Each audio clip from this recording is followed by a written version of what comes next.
Hey everyone, in this video I'll show you how to convert your Base44 web app into native app. First, open Base44 in your browser and log into your account.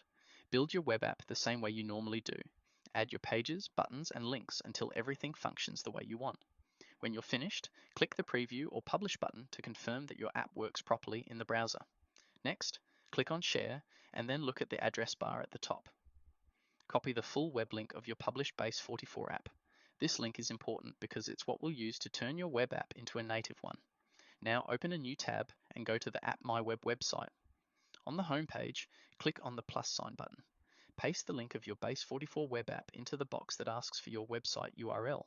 After that, type in your app name and tap Continue. The site will load a preview of your app. From here, choose the platform you want, either Android or iOS. Customize your app by setting the icon, app name, and splash screen. When everything looks good, click the Build or Generate button. Wait a few moments while the system converts your web app into a native app file. Once it's done, tap on App Download and you'll be able to download the APK file for Android or the iOS version for Apple devices.